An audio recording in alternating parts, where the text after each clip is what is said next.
Well, hi again, everybody. Welcome to another episode of 100 Yards of Football, and this is the Sports Page with Bob Case. And today, Bob has a very special guest, someone you should all know and recognize, Reggie Jackson, 21 years in the majors. He's a five-time World Series champion, 14-time All-Star, and a friend of Bob Case's. And Bob, when we get a chance to visit with some of your friends, and they just so happen to be baseball legends, the combination of the two really makes for an interesting show. Thank you first and foremost for inviting Reggie, and for him, obviously, for accepting the invitation. Bob, go ahead. Uh, Thanks, Harper. And Reggie, we're so honored to have you on the show. And it's just been great to know and follow your career, from all the great things you did. I mean, it goes on and on and on and on, 563 home runs. And, one of my favorite memories of you is hitting that ball in the World Series in the All-Star game off Doc Ellis. I can shut my eyes and see that ball, and it was going up like this when it hit the light standard. It wasn't on the way down; it was going up. I'll never forget that. But there's so many things you've done in your great, wonderful career, and you've had a great afterlife after your career, and I'm so honored. I got to tell you this funny story. Reggie has a guy, the mob guys used to say to me, more important than a degree from Harvard is know before whom you stand. And Reggie has a guy, Joe Porter, who's been with him and best friends for 40 years, who's got his back. And I've always said it's so important for somebody, especially a rock star like Reggie or anybody, to have, they have a million friends and acquaintances, but to have one person that you can rely on and trust, to me, is so great. And Reggie was so nice to get us. How about this? A great honor. He got us tickets to the Yankee 18-2 win over the Dodgers, beat them 18-2. And you don't think I've had fun telling my friends? They say, "Where'd you get those great tickets to the game?" And I say, "Oh, Mr. October got them for me." They go, "What?" I've had more fun saying that. But anyway, Reggie, I want to thank you for the tickets and for the friendship. And, I've just had so many great memories of you. Frank Szczesnek, the Polish equipment guy, introduced me to you when you were young. And this I want to say, when Reggie was like in his second year or third year, he started out in Kansas City and then came to Oakland. I met him in Anaheim Stadium, and I remember just meeting him. And I always said he had a brashness about him. He acted like he belonged in the big leagues when he was a rookie. Usually rookies are nervous and scared, and do I belong here? Reggie always had that. And that's why I've always said Reggie and Muhammad Ali, who I worked with, two guys that are very similar, because that brashness made them both great. I always said that Ali had the same thing, more and four and this and that brashness, and Reggie had the same thing, and I can't wait to hear all the stories that Reggie will tell. And, and he just had so many, all I can say is this: Irv Norn, who was a friend of mine my whole life and played for Casey, was his coach. And Irv bragged about him and said, when I tell you what the players say, I mean, Darrell Evans says he's never seen anybody, and Darrell played with Hank Aaron, and never seen anybody like Reggie. So that's all I got to tell you. So Reggie, I want to hear you talk, and it's so good to see you and know you're healthy, you're doing good. And I love hearing about all your cars and your life today up there in the beautiful Monterey. I was telling Joe yesterday, where you live is the 17-mile drive. 17-mile drive is one of the most beautiful places I've ever seen. And to Monterey, Carmel, and you're up there in heaven. So anyway, I'd love to hear. Well, I hope I can get to heaven. That's for sure. But you will. I just would say, Bob, I'm really grateful for the life I've been able to live, and then of course the health I've got, which is the most important thing that you have. I wear a hat that says grateful, and I've probably had, not probably, but I've had many more compliments on this hat than when I wear a New York Yankee hat that's game used in the World Series. I get more compliments on this hat than any, and it's nice to see that people have respect for the world of our God, and to be thankful to Him. And so when people say that, I know that they're respectful of our Maker, and our person that we worship and give thanks to. which is our Lord that blesses us with good health and good relationships and good people and friends. And so I've been really very, very fortunate to have several best friends. I'm probably the best friend of 8 or 10 guys, and all very special people. And I mean, I can name them all, but I don't want to leave anybody out. But even my oldest brother, Joe, is one of my best friends. My nephew, who's 61 years old, is one of my best friends. And I have a sister, she's in her 70s. She's one of my best friends. And so it's really neat. It's really nice, having so many people and friends that are your besties, from Dr. J to Frank O'Hara's. Joe Green called yesterday, and these got Joe Montana. It's just nice having such wonderful people as a best friend.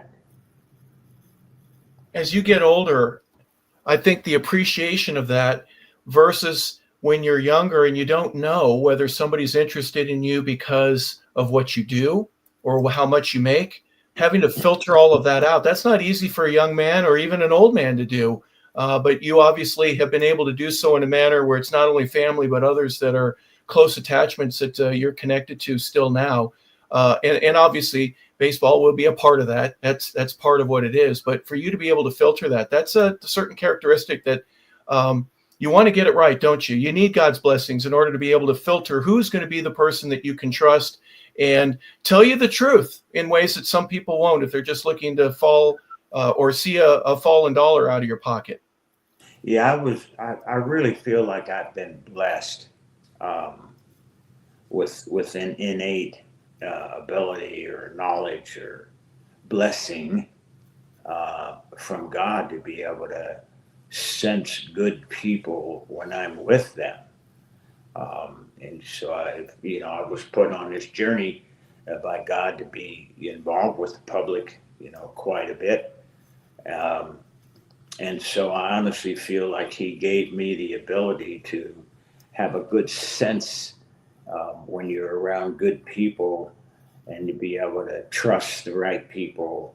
And I haven't been perfect with it, but certainly, I've been very fortunate, 90% of the time to gravitate toward good quality people. And I do believe that, God was involved in directing me with the group of people that I hung around, enjoyed, learned from, got help from in life. So I feel, very blessed and grateful. Yeah, discernment's such an important part of that, Reggie. I appreciate you mentioning that. And you talked a little bit earlier about health and all that. I have to ask, when you were a youngster, you're in high school, Cheltenham High, and you're playing football, you get injured, you come back at the end of the season, your junior year, and you break 5 bones, if I'm not mistaken, in your neck, and you're told by all these doctors that you're never going to get a chance to even walk, let alone play. There's a certain toughness, but also you mentioned the blessing. Can you talk a little bit about your ability to be able to survive the fractures the way that you did, to where you not only played, but you excelled in everything where most people would have fallen apart physically? Yeah, well, I wasn't threatened with not being able to walk, but I certainly had questions whether I was going to be able to play sports again, play Okay. football especially. But, at that time, the science and the medicine was not as good, but certainly I healed, and I had cervical vertebrae fractured, and they did heal, and it didn't take that long. I was young, and the fractures healed in something like 6 weeks, and I was off to the races again. I don't think I missed a basketball season. Football was right there, and then the basketball started. And I think I was right in there, and then we went right into the baseball season too. So I think I was pretty fortunate, by healing the fractures in the cervical region of my neck. Did you play a lot of stickball or street hockey when you were growing up? It seems like you did everything: football, basketball. You mentioned baseball there, of course, in high school. You ran track. Did you not bowl? Everything. I mean, what was Reggie Jackson as a young kid struggling to do? Racquetball. Could you do everything well enough to where you go, I got this too. I got it. Pretty much. There was some of the games that you didn't learn. You didn't learn golf because at that time black people were not allowed on golf courses, so you couldn't really learn to play golf. And I'm kind of sorry for that because I do enjoy a good game of golf now. But you couldn't play golf back in that era. You weren't allowed. You could caddy. That's about all. You couldn't join a club. But I didn't play much hockey because you couldn't buy the equipment. It was too expensive. Oh, no kidding. Yeah, very expensive. And I do think that one of the most fascinating things I see is how the pro hockey players can ski backwards at full speed. And it's a wonderful, I just kind of enjoy seeing that up close and personal, really, how these guys move when they're on the ice. I think it's really impressive. But the other sports, whether it was hand-eye coordination or whether it was football, baseball, basketball, track, and I kind of specialized in those four because you could do both basketball and football at the same time. You could do track and baseball at the same time. And so those were kind of natural, but I enjoyed them, and I was very thankful to participate in all the sports. And we played sports during the season. The basketball season, you played basketball. The football season, you played football, and likewise with track and baseball. You didn't go to a batting cage during the fall, right? You're playing football. No. You didn't have a bat, did you? Yeah, I think it's so much better to play 2 or 3 sports than to just play one year round. We never had injuries with different muscle areas because that's all you were working was your arm. If you were a pitcher, your arms and your legs and your back, etc. When you're a pitcher, and when you're doing football, you have other muscles. You're doing basketball, you have other muscles, and I just think we were a little bit more well-rounded. Maybe we didn't get as good as some of the players do today, but I think that I can name some guys that played pretty good and just played baseball during the season. Mickey Mantle, I think he played high school football, but he didn't have to play baseball year-round to be great. Yeah, and he lived on a farm and was baling hay out in wheat fields to get stronger than most people ever do. Your strength, was there a lot of weight training for you, or is it just something you were naturally doing, but because you were always working out or getting ready for one sport to another, was that more of an asset for you, or was it getting underneath a bench press and kind of pressing weights in high school?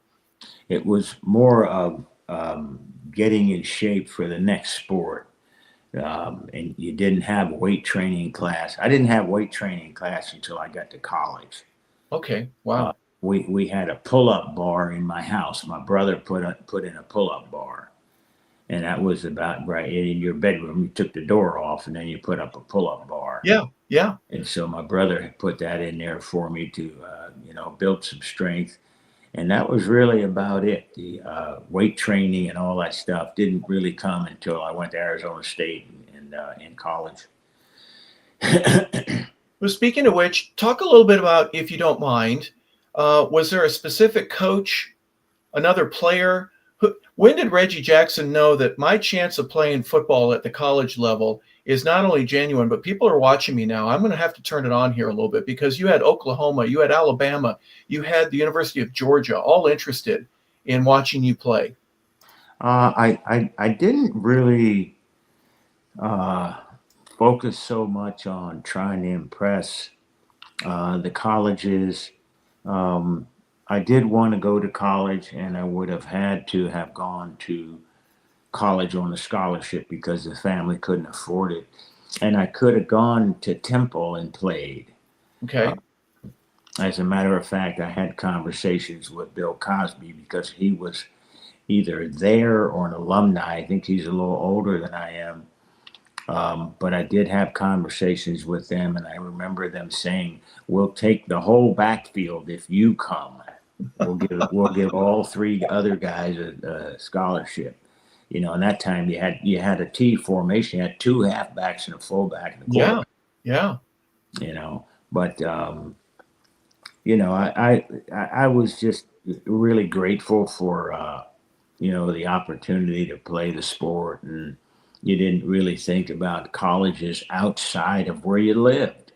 When we watched college football, you watched the Rose Bowl, and the sun was shining, and it was 7:30 at home, and it was dark outside, and so that's kind of that kind of thinking nowadays it doesn't even exist.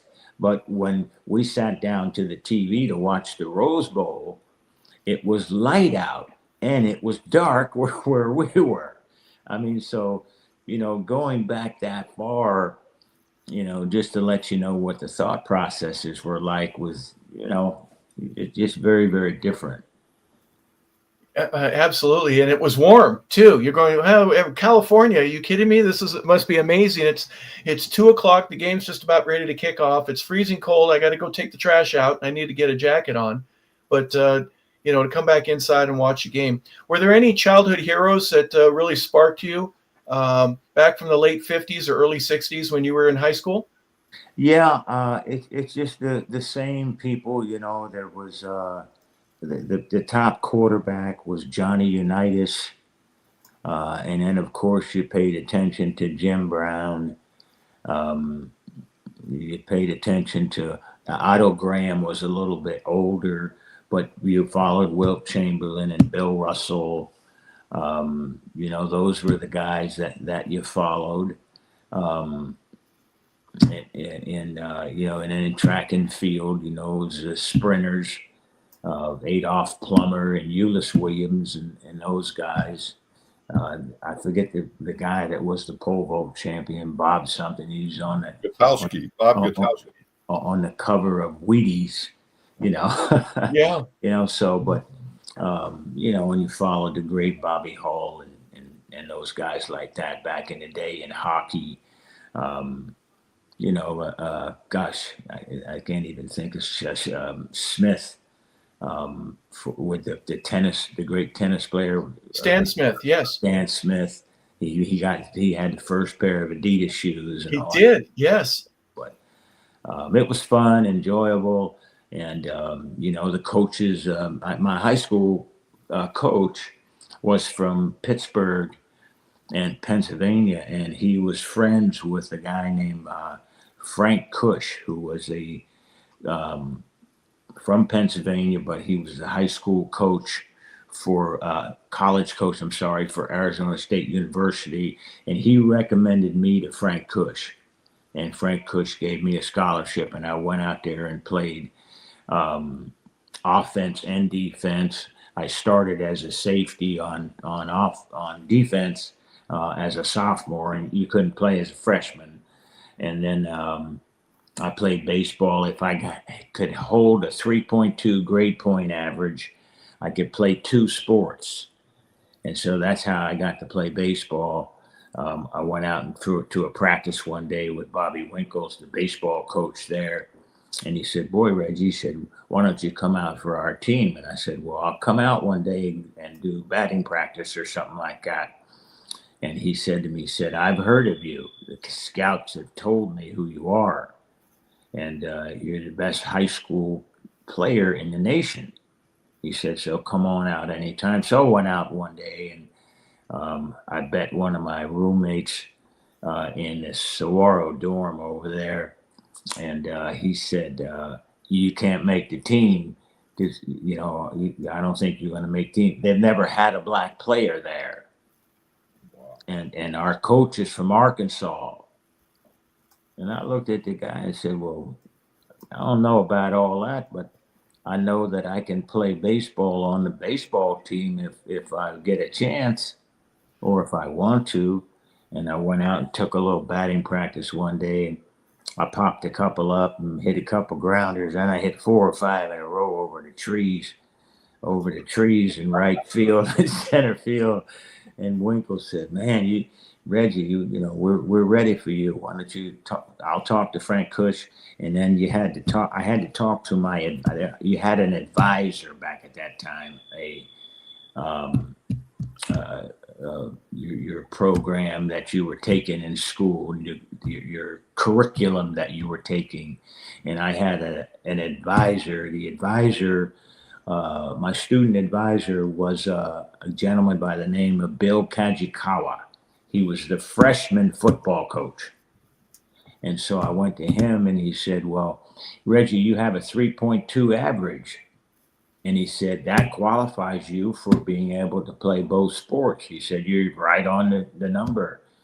And so that's how I got a chance to play both sports. And I wanted to get out of spring football practice because it was hot. Hey, Reggie, I want to ask you, I've heard stories about Frank Kush my whole life about the hardest badass practices guys were falling over. Is that true? Yes. He wanted to toughen me up. So if I went into the line and didn't do a good job and I was running the ball and I got knocked down or something, he'd look at me and he'd say, "Well, there you go, Jackson, you're pussyfooting around." He said, we're gonna take the offensive line away. And we're going to line the defense over here, and we're going to hike you the ball, and you're going to run through that defensive line. I said, "With no offensive lineman?" He said, "With no offensive lineman." And he'd do that to me in spring football practice almost at least every other practice. And I'd get smashed, and my helmet would be on crooked, my nose would be bleeding. I'd have to fix my shoulder pads. They were all, and if any player on defense took it easy on me, he would make them do what I was doing, take the ball. And so they had to really smash me. And at that time, one of the guys on the defense was a Hall of Fame future All-Pro, a guy by the name of Curly Culp. Oh, yeah. And Curly was my roommate there for a while. And so, man, I went through those things, and he said he was toughening me up. Man, it must be tough going back into your dorm room after getting a bite to eat and resting before your next practice. Going, "Curly, what are you doing?" He goes, "I don't want him yelling at me. What do you think? What am I doing?" Right? Yeah. I remember Curly got, it was called Bull in the Ring. He got Bull in the Ring once, and he was the NCAA heavyweight wrestling champ as a freshman. Oh boy. And he had to go Bull in the Ring with Frank's drill. And the first guy, he broke their helmet. The next guy smashed in his face mask. And the next guy, he knocked his helmet off with the chin strap and all that coming apart. And Kush stopped the drill. He stopped the drill because Curly was killing people. He was going to kill somebody. Yeah. And he was ruining all the good equipment. You had to go, your equipment man probably, Bob, you'd be really upset about something like that, wouldn't you? Absolutely. He played in the first Super Bowl, I believe, with the Kansas City Chiefs. Sure did. Yeah. And they won number 4. Yeah, absolutely. Reggie, today, it would be silly to think that freshmen couldn't play, but it gave you a chance to learn the campus a little bit and know where where your academic advisors were and which building you needed to be in, and to learn how to study and get your work done so that you could play. Was there a benefit aside from that, or was it something, I'm ready to play as a freshman, I know I am, this rule shouldn't exist, and it's another decade before freshmen were able to play? Yeah, not at all. There was no discussion about that. That's the way the rules were set, and they figured you were a little immature in order to go into the level of players that were 3-4 years older than you. And so we never complained about it. And there were several of us on the freshman team that were good enough to play on the varsity, but the rules were the rules, and that's just what it was. Yeah. What'd you get? About 5 different freshman games, maybe 6. You'll win obviously against the Wildcats and maybe SC or UCLA, right? We had 5 or 6 games, and most of them were with the junior colleges right around the town. And we had 4 running plays and 4 passing plays.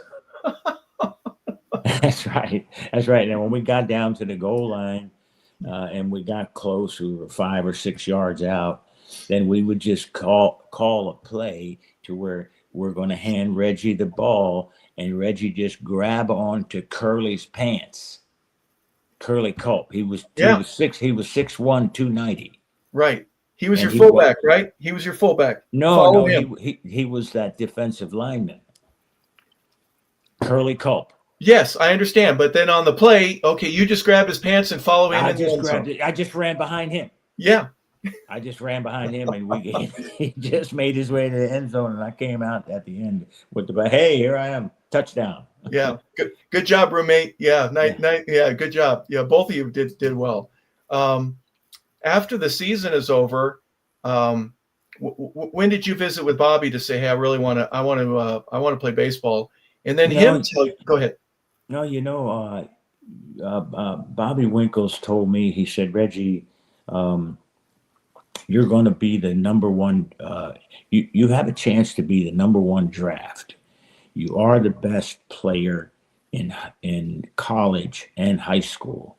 He said, but you're dating a Mexican girl, and the major leagues are afraid of you dating a Mexican girl and dating out of your race.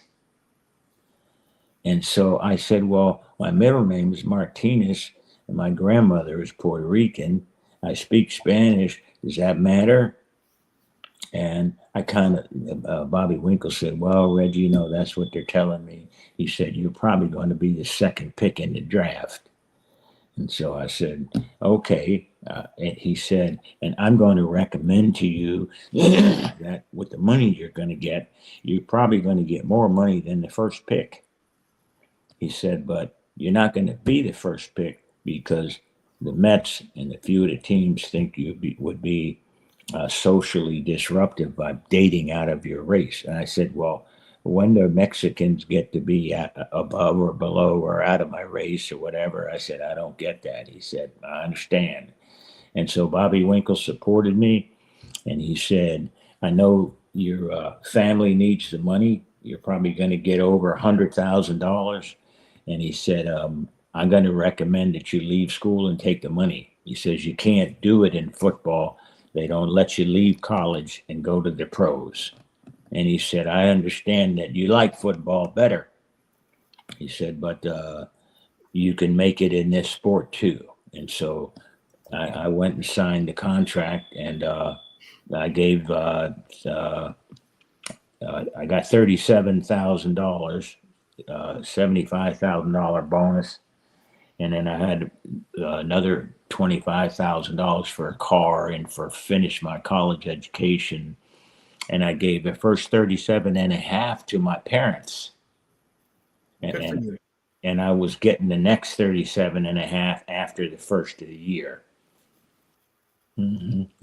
Tough decision. What were you, 19 years old at the time, or were you just turning 20? I was right around 19 because I was at the end of my sophomore year.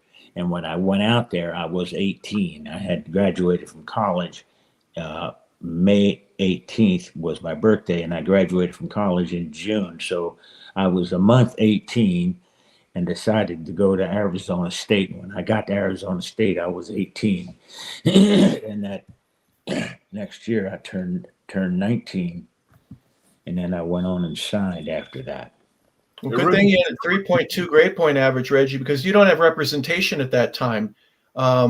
It could have really been easy for someone like Bobby to mislead you, or for somebody else to go, I'm only going to give you 45,000 instead of 75,000. You know what I mean? That thank goodness you were able to keep your wits about you and maximize what you were able to get based on where the tier system was in baseball at that time. Yeah, my dad took really charge of that.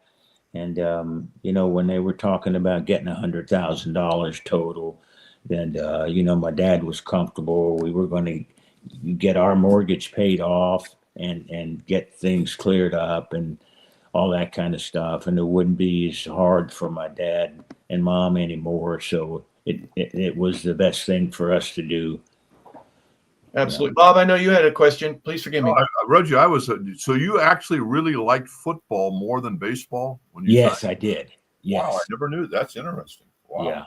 Yeah. Well, during that time, there was a lot of racism, and you could express yourself physically on the football field, and it was clear and clean. You could beat up some of the guys that were racist. You could go after them and legally do some damage. Did you ever consider an HBCU or another, like go to Grambling or Jackson State or any of the other schools, Tennessee? No, the schools weren't that well known. Yeah. And, all I knew was Pennsylvania, and I didn't know anything about California. I was afraid to go to Oklahoma. I was afraid to go to. I could have went to Notre Dame. I was recruited by Ara Parsegian, and I was recruited by Ara Parsegian at Notre Dame, and I was recruited by Bo Schembechler at Michigan, and Joe Paterno at Penn State. Penn State, sure. I was recruited to Arkansas and Oklahoma, but I would be the first black player there, and I was afraid to go there. So I just ruled out really anything that I wasn't familiar with. I went to Arizona State because of my high school coach knew the guy there, and so I went there just because it was important to have someone that took a special interest in me. My parents had gotten divorced, and I needed kind of a father image. I was away from home, didn't know, my butt from third base or my head from the goalpost. And so I just needed some help I needed guidance from people that cared. And Bobby Winkles was that guy. Frank Cush was that guy to help me through life. And we've talked about Bo Jackson or Dion. I played with Brian Jordan here in Atlanta, guys that had dual careers that play at the highest level. I'm not dismissing any of the race issues, but also wasn't Arizona State a favorable because they had a really good baseball program compared to, let's say, what Michigan's was or Notre Dame or Penn State's. It made that decision a little bit easier for you, didn't it? Yeah. They were in warm weather. They were number one, number two in college baseball. They'd ranked up in the top 5, top 10 all the time. Yeah. They had Rick Mundy and Sal Bando. And at the time, the best player in the nation was Rick Mundy. Well, he was the first player ever selected in the draft. They didn't have it prior to that, but he's a teammate of yours, and you played both with and against him for many years. Obviously, both of you had great careers. That's right. Yeah. Well, getting to Arizona State, the warm weather and all that, and then baseball itself, you're hitting a ton out of the ball, right? You hit 5 balls just in warm-ups into the trees. What was favorable for you in terms of your baseball development? Did you have a bunch of really live arms that you went against most of the time? Was there something in particular that just put you at ease at the plate? Did you learn or develop a swing pattern and a plan for yourself when you got into the box every time? How did you develop as a player while you were there? In those days, you really just played to get better. You played and you practiced to get better. And that's basically what it was for me at Arizona State. We didn't have a hitting coach. We did have an assistant coach there. Romero Lujan was his name, and he was mostly the pitching coach. Right. Bobby Winkles did all of the coaching, and he basically just, threw me batting practice. I got a lot of batting practice, and I practiced a little bit with Bando and Mundy when I was a freshman. But I just really progressed myself, and with my dad, and with the guidance of the coach there, Bobby Winkles, and really the ability just to keep playing and keep working out and play, through the summers that you had plenty of warm weather outside. I just got better and better every time I played. The more you play, the better you're going to get.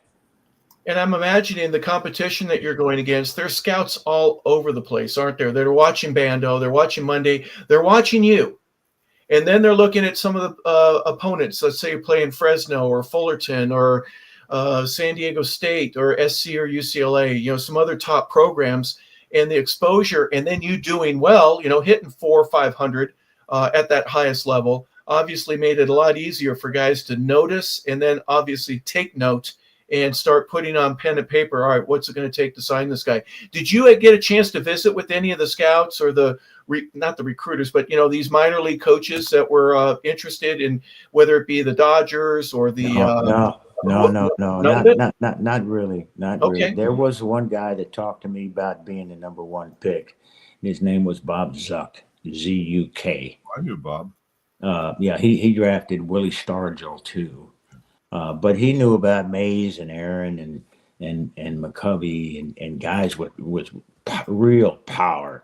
Frank Howard, and he'd mentioned me in that stuff there, and I was just kind of looking with wide eyes open, and it wasn't really much of a decision to draft me because I had a lot of obvious skills. And there were other few. Rick Mundy was like that. There was a guy named Bob Horner that was like that. And a couple of other. Willie Davis was like that when he was young, just so far above and beyond. Willie Mays was like that when they saw Willie, and I think Willie was recruited at either 15 or 16.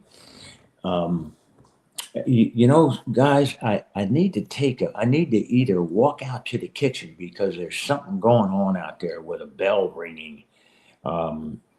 Can we pause, or can I take this video with me? I'm a little afraid something might be going on. Why don't you go take care of that and then come right on back? Haywire out there. Okay. Yeah. And yeah, please go right ahead, Reggie. I'll be back in 30 seconds. Okay, terrific.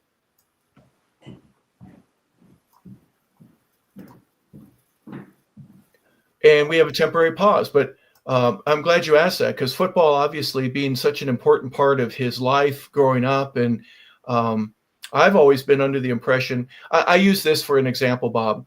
Tony Gonzalez, Hall of Fame wide receiver, tight end with Kansas City and the Atlanta Falcons, played collegiate basketball. Berkeley, right? And he always says that football made me a better basketball player. Yeah. And I understand what he meant by that. And basketball made him a better football player. The two of them together were able to do some things from an athletic standpoint. Learning how to get open when you're in the key helped him get open in between two linebackers and a safety in a manner that made it easy for quarterbacks to be able to not only find him, but hit him and catch the ball and get the first down. It was so simple when you think about it from a strategy perspective. Oh, absolutely. And Reggie, go ahead. It's amazing. Bob Zuck, who Reggie mentioned, signed Darrell Evans too. Darrell originally signed with Kansas City Athletics, and Bob Zuck was a scout that signed him. And he mentioned all these other greats, right? McCovey, Willie Davis, Stargell, and for Reggie to be a part of that group as a young kid. Obviously, many of these names, the Hank Aaron's and the Willie Mays, were a part of baseball folklore, even back in those days. Reggie, we were talking a little bit about, how playing two sports, especially at the collegiate level, kind of helps with your athleticism. You learn certain things in baseball that can apply to football, your patience, your burst that you would have, just being able to go at the right speed at the right time. And then obviously the power and everything from a football perspective helps you at the plate. One thing I noticed, Reggie, and I'm not saying this to be anything other than an admirer, is very early in your career, you did not have a baseball body. You had a football body, big shoulders, small waist, 2-3% body fat. That percentage, to me, the body mass aspect of the strength, the pull-ups that you were doing when you were a little kid, I think that enhanced what I would say your natural ability, because you were stronger than most of these other guys. And your swing versus not Rick Mondays, but other guys, you can hit the ball a little bit farther. You can hit the ball off the wall a lot more easy than some of these other guys. Yeah, that's true. I remember as a young player too, that we used to, when we went to Fresno, we saw Bobby Bonds. And Bobby Bonds could do everything that his son could do, or everything that Mays could do. Right. He kind of fell off the rails there toward the end. But I always will remember it. And there's a few other guys. When we went to play Albuquerque, they had Garvey, Say, Lopes, Russell, right? Lopes. Buckner. Yeah, they were all down there in Albuquerque. And we beat them 3 or 4 straight in the playoffs in the Southern League against their Double-A league. But it was always a great experience for me to play against the Dodgers. Mainly, I really followed the Dodgers because of Jackie. And then my favorite player was Duke Snider. But the Dodgers have always been a special team for me because the O'Malleys took the chance to bring the first black player in the game. Well, the question for New Yorkers, and you were born in Philadelphia, so not that far away, was Willie, Mickey, or Duke? And you just said Duke is the guy for you, right? Well, I like Duke Snider because he was lefty.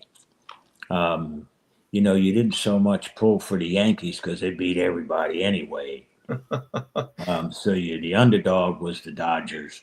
And I was a Dodger fan really because of Duke Snider, but then I gravitated toward Willie Mays because of the basket catch. And, Willie was a spectacular player.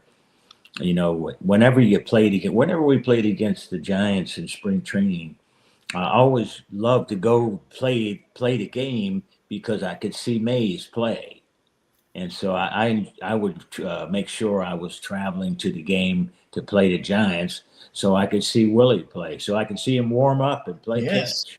Yes. They say you're never supposed to meet your heroes, right? But getting a chance to do that doesn't count when you get to meet Willie Mays, right? When I met Willie Mays, he drove up on the outfield in a Dodge because Chrysler Dodge was his sponsor. Okay. And he got out of the car. He was already dressed, and he just started playing catch. And then he came over to the dugout with to see in front of the A's dugout, and I was sitting in there next to Bando, and Willie said, "Where's Reggie Jackson? Who's this Reggie Jackson kid? I need to see this. I need to see Reggie Jackson."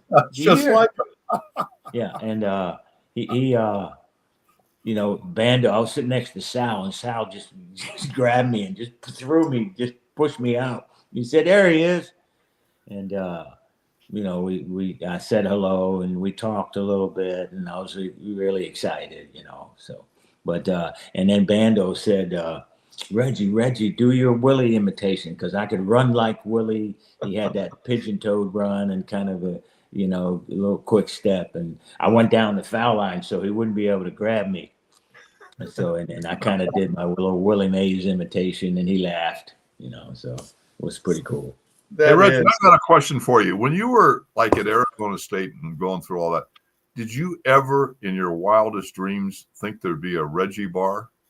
Did you ever think? No, you don't think about that kind of stuff, Bob. You wanna get in the league and make it.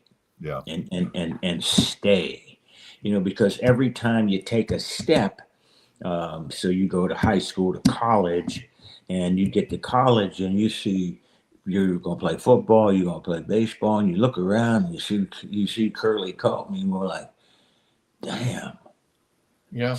6'1", 290, and this dude is 18. And so I said to him, we were walking down the hall, I said, so Curly, what's your real name? And he said, my real name is Curly. And I went, oh, okay. Okay, buddy. But, some of the guys that you met from the different parts of the country, they were so fast. There were guys that ran 4.2 40s, 4.3 40. Big guys from Pennsylvania and Michigan, 6'6", 290, 6'3", 260, and 18. You just look around at guys that were 6'5" and 205, wide receiver from Southern California or somebody from Pascagoula, Mississippi. My roommate was a guy named Brady Walker, 6'4", 215, wide receiver, 18 years old, and run like the wind, and they're just guys that were around like that. And so you had to make it to that step where you're going to be somebody. You look around the room and you say, well, I'm better than him. I am better than him. I'm better than him. I don't want to get in front of that guy. He might kick the shit out of me. Yeah. Stuff like that, and then in baseball, it wasn't as hard for me. And I'm not saying it was hard in football, because in football I played both ways, and it wasn't abnormal. A lot of guys played when you got off deep. When you kicked the ball, you just from offense, you just got to your defensive spot. The guy that was a defensive tackle was an offensive guard. The center was a linebacker. Yep. And that's just how it was. You just played the whole game. It wasn't a big deal. And that was it. You played both ways. You played 48 minutes. And then you see some of these guys that are throwing 96 to you every day, and you're able to hit it. Reggie, I do want to ask you one question, if you don't mind. I'm not going to go off the path, but just obviously your vision has to be elite, immaculate. Ted Williams was 2010. What was it about your vision? Because I know you wore glasses, especially later on in your career. Once you started going to the World Series with the A's, you wore glasses. And today, the goggles that the guys wear are a little bit different, but you just wore aviator glasses for your vision. How did that help you, or did that was it protective as much, or was it something that you really needed? And how did that fine tune for your hitting, especially to make it easier for you? I went to a guy in Arizona because I was swinging and missing a lot. Okay. And, I learned to recognize 6, 8, 9-digit numbers in tenths of a second. And, he would flash numbers in front of me. And he would flash numbers in front of me. And I would, do my best to pick them up. And you'd memorize them and then be able to see them, detect them in the split second. Right? That's right. That's okay. Right. And then you started out with license plates, 7-digit night license plates. He'd flash them on the screen. And then from there, you get up to 6, 7, 8, 9 digits. And then, recite those for quickness of recognition. So that's the way I help my eyes. I did feel that I needed night glasses at night. And right now, I was having a couple of people talk to me last night. We were having dinner, and I was looking at the menu, and the guy said to me, Reggie, you don't wear glasses. I've noticed that. He said, what do you use your glasses for? He said, I don't know anybody your age. You're almost 80. and you don't wear glasses. I said, well, I don't need glasses. I can see, but I like to have them at night because I don't see as well at night. And so it was that same way in baseball. I didn't follow the ball that well at night. I needed to help me see at night. But in Oakland, the lights I thought were always too high. They were put in too high in Yeah. that stadium, is what I thought. But anyway, I did get glasses for clarity. Well, speaking of Oakland, if you don't mind, let's go there a little bit. When Kansas City / Oakland, they draft you, they're not a great club, but boy, did they have some talent coming up. I have to tease with you a little bit, Reggie. The uniforms, come on, the green and the yellow only, the canary and the bananas and all that kind of stuff. But you're in an organization that very soon is going to be world class. I've got a picture of you and Joe DiMaggio early in your career. But what was it like for you? I mean, very little time in the minors. Next thing you know, you're playing in the big leagues and you're excelling. And you're with a bunch of other guys. You mentioned Sal Bando, guys that would eventually get to Oakland. You're in a brand new stadium. You've got an owner that's waving banners and wants to be a part of the action. Early on in Oakland, what was that like for you? You know, the only thing you focused on was doing well, and trying to stay in the big leagues, try to stay competitive, get better all the time. And so I guess the aura of being a big leaguer is part of it, but you want to do well and get better, and that's really what it's all about. Um, how am I going to get better every day and live up to my potential? I always knew I could hit 30 home runs or 40 and drive in 100. I never really was satisfied with my batting average, and I had a few years where I was 270, 290 hitter, but I really always thought I should have been a better hitter. And I think it was because of my focus wasn't as good, if I look back on it. But, I'm grateful for my career and thankful for my production and the great teams I was with, the great players that I played with. I played with Fingers, Catfish Hunter, the two Hall of Famers, Bert Campaneris, and near miss Hall of Famer Joe Rudy, near miss Hall of Famer Kenny Holtzman, pitched for 7, 8 years like a Hall of Famer. Vida Blue pitched for 10 years like a Hall of Famer. Yes. So there was some great talent, great players, great people that played on that team and in that organization. And as tough as Charlie Finley was, and really he was, in the league and couldn't afford some of the spending that the Yankees and the other teams, the Dodgers, could afford because you didn't have the crowds. And so that really was the demise for the Oakland franchise. Well, you mentioned all of those guys. You mentioned Garvey Lopes, Say, Russell, Buckner, Yeager, Ferguson, guys that are a part of that Dodger organization that, oddly enough, are growing and maturing at just about the same rate that you are with Bando, Campaneris, Gene Tennis. You mentioned Joe Rudy. You've got an amazing pitching staff with Catfish and Holtzman and obviously Vida Blue and Raleigh Fingers. You mentioned all of those guys. How about Daryl Knowles? Daryl Knowles pitched at all 4 World Series games. Absolutely. I mean, what a great lineup. He pitched in all 7 in 1972. Right. Yeah. What else have you done for me, Daryl? I mean, are you kidding me? And an important part of that. And then you beat the Big Red Machine, of course, that first year. You got the Mets the second year. You take the Dodgers the third year. No one's done that, right? Except for the Yankees back in the day. But it just an amazing run, and you're a part of it. All-star appearances. Well, let's talk about that all-star. I know you were interviewed a couple of times, and you hit the ball on the roof. And really, I think baseball started to change where the younger group that was coming in was showing up. Yes, you had Harmon Killebrew and Mays and Aaron and all that, but there's this young kid named Jackson. There's a young catcher named Fossey.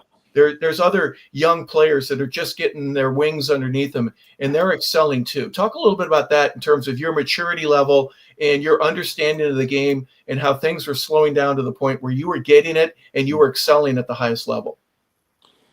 Well, I really think it was just the natural evolution of the game. So you had Ty Cobb and Honus Wagner and Cy Young and Bob Feller and those guys, and then now all of a sudden, and then you had Mays and Gibson and Marichal and Koufax and Newcomb and Drysdale, and, Spawn and those guys that had their era, Clemente, etc. And then you went to the Rose and Bench and Jackson and Nolan Ryan and that era of guys that were very special. Jack Morris and Rod Carew and Kirby Puckett and George Brett and Mike Schmidt. And it was just a natural evolution of great players. And I think the same thing, goes on today with the judges and God dang on it.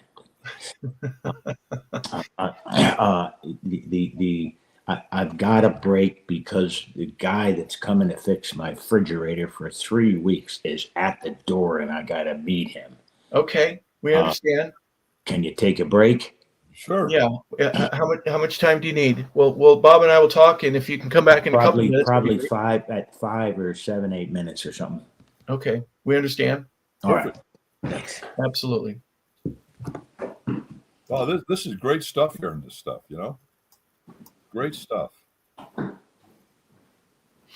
Yeah, he mentioned some of the constants of the game, even though the time passes, the different eras of players.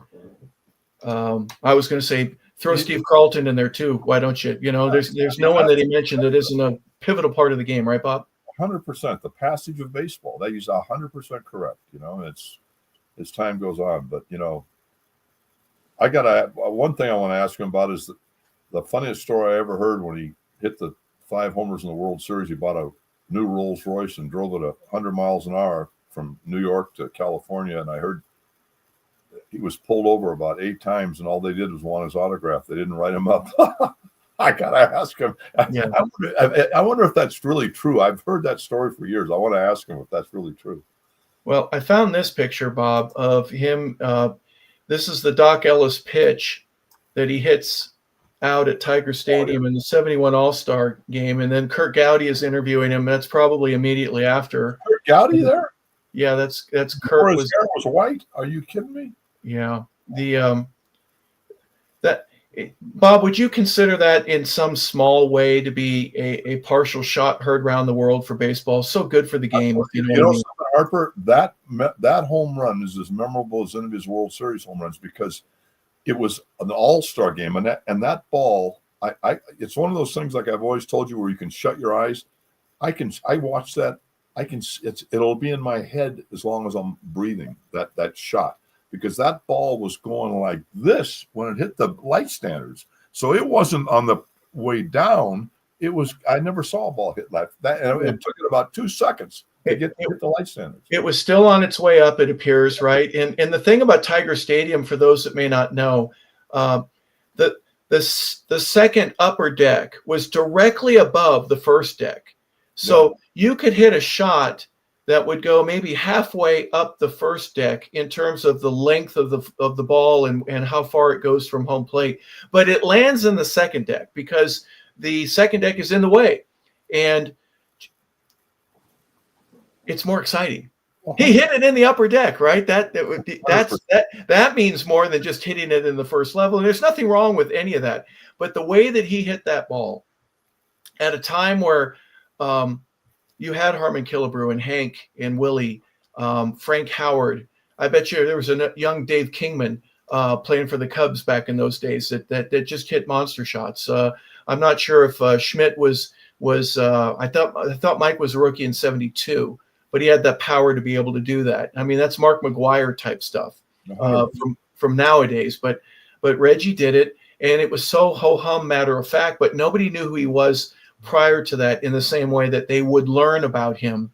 And obviously, with those 3 World Series in a row and his contribution to the A's and their 3 championships, it was a sign of things to come, wasn't it? Oh, absolutely. I mean, I was looking, I was kind of reviewing his record. He won home run titles 4, and he won 2 with Oakland, 1 with the Yankees, and 1 with the Angels. I mean, how about that? He led the majors in home runs twice with Oakland, once with the Yankees, and once with the Angels, among the 563 homers and the 10 home runs in the World Series and all the other stuff. I mean, just unbelievable. Yeah, and in terms of the awards and everything, he was a Silver Slugger on multiple occasions. You know, just when he comes back, there's 1,000 more questions that we're going to ask. And for those of you that are just tuning in, this is 100 Yards of Football, the sports page with Bob Case. And Bob's special guest today is Reggie Jackson, the one and only.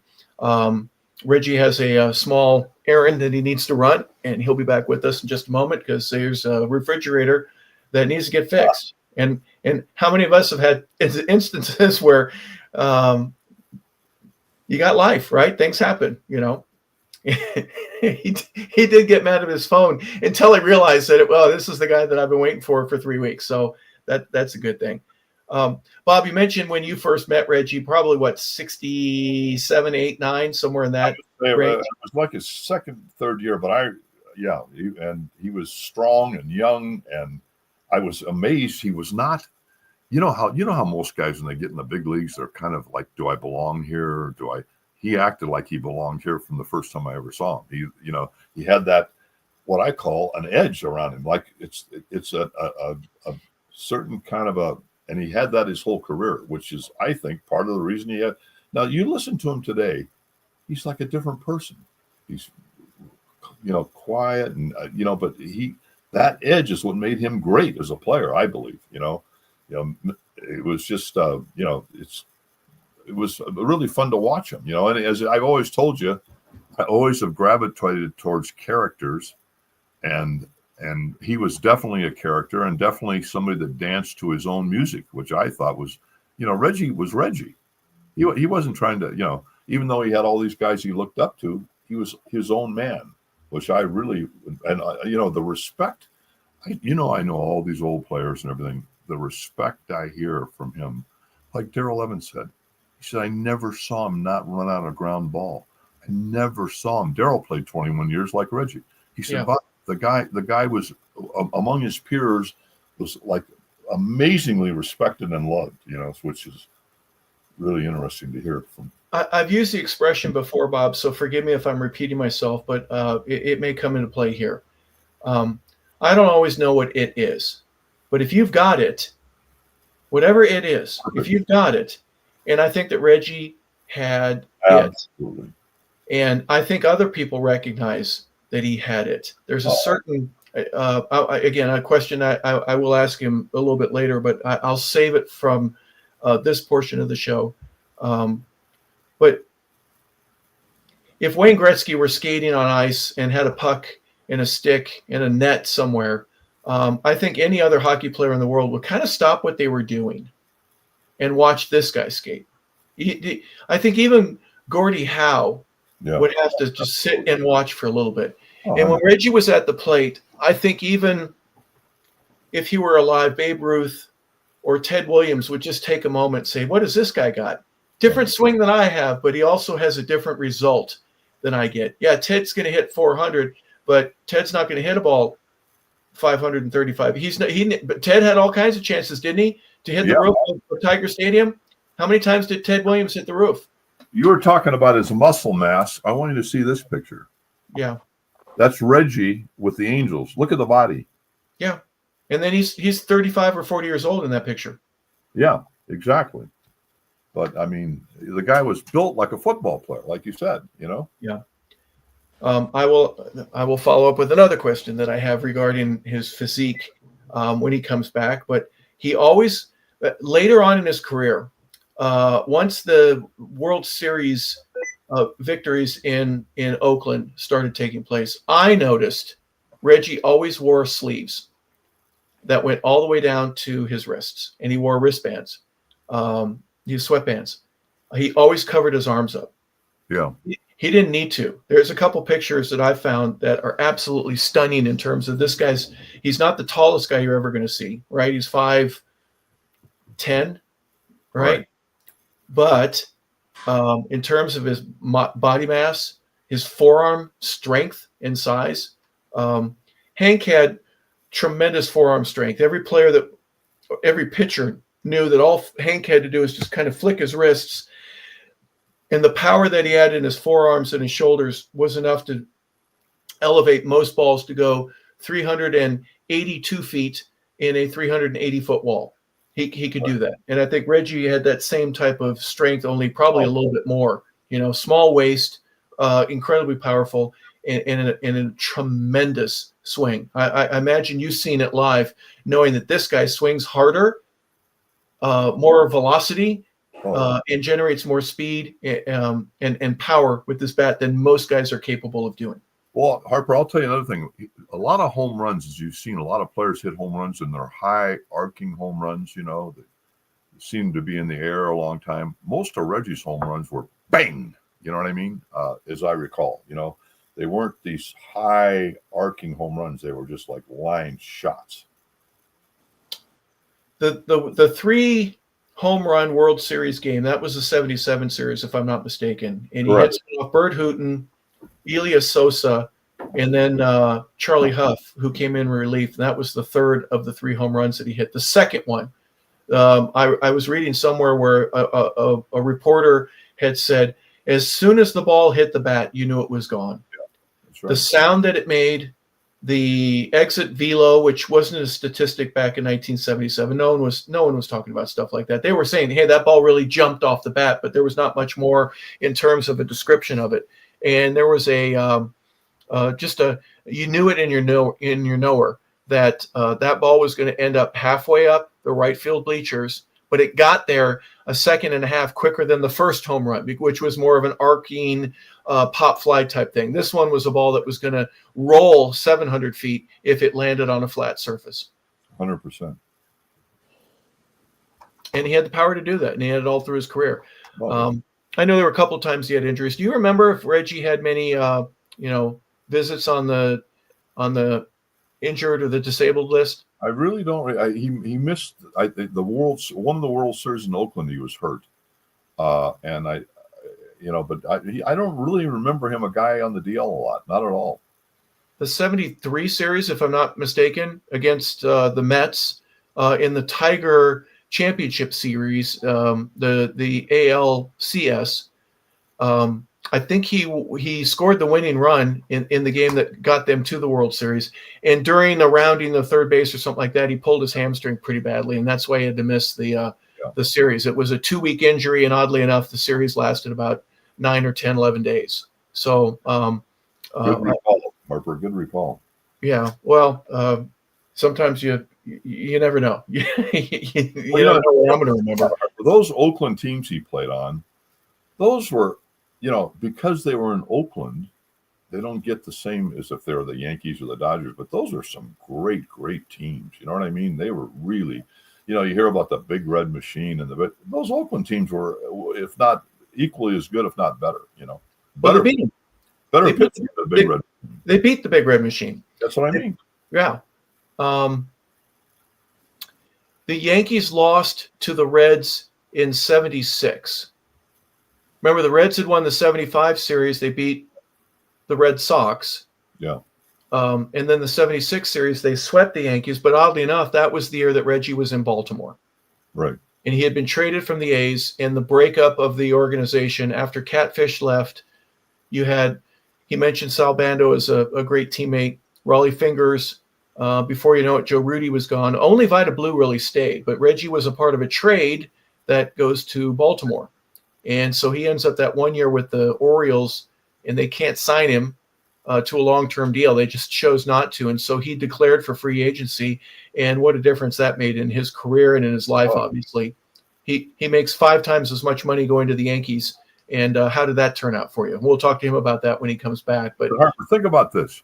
Reggie played 10 years with the A's. He played 5 years with the Yankees, 5 years with the Angels, and 1 year in Baltimore, 21 years. But Reggie, to me, will always be a Yankee. You know what I mean? Even though he had all that fame and World Series in Oakland, he's a Yankee, you know? And he told me one day, he said, "Oh, I'm just a borderline Hall of Famer." I said, "Reggie, you're out of your mind. You're not a borderline Hall of Famer. You're a rock star." I said, to me, with the Yankees, it's Ruth, Mantle, and Reggie. 3 guys with 500 home runs. And what the 5 years what Reggie did, he could have been there 20 years in New York, you know. Candy bars named after him, Mr. October, blah, blah, blah, all that stuff. So I put him in there. And you notice I didn't say Derek Jeter and these other guys because they're not. Reggie, those home run guys are like special to me, you know, from Babe Ruth to Mickey Mantle to Reggie Jackson. That's just how I view it. Bob, you were younger. I was probably 13 or 14 during the first World Series with the Yankees. And it was a special time in New York because of Studio 54. Yep. Disco was coming around. The Bronx Zoo kind of depicted the recipe of all these different things that were happening in that part of the country at that time. And the Yankees had not won in a decade and a half, almost 2 decades. And Steinbrenner brings in all-stars from other teams and assembles a band that is got a bass player from one of the best bands in the world and the best guitarist and the best drummer. And they assemble and they're forced to become friends in a way that is unusual from a business perspective, but it worked. When did Steinbrenner buy the team? 74, 75? In 76, they were in the World Series. 77, they win it. 78, they win it. They were in it again in 81. So that blueprint of, hey, I paid a lot for the club. I'm going to spend a lot on it. And your ticket prices are going to go up, but the results are going to be pretty good as well. What do you think? No, absolutely. I mean, it's like,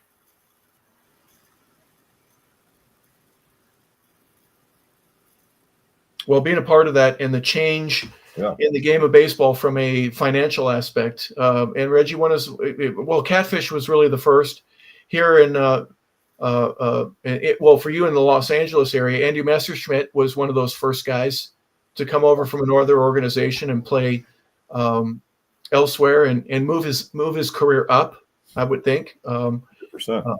Free agency, of course, and Curt Flood was a tremendous part of that. Absolutely.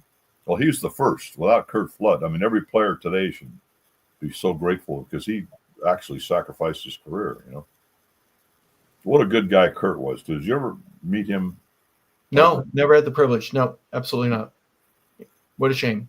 What a sweetheart of a guy. And a sacrificial lamb in so many, from a business perspective, right? I mean, because as soon as that was established and the rule was changed and the courts mandated that the league allow for this type of business practice where players were not restricted any longer, they could jump teams if they wanted to. If you got a contract with the Oakland A's, honor that contract. And when it's over and they establish over 5 years, you could go somewhere else. You could go to Houston, or you could go to Kansas City. You could go to Los Angeles or Boston or Philadelphia if you want to. And that just seems really silly how the owners tried to hold on to that for as long as they could.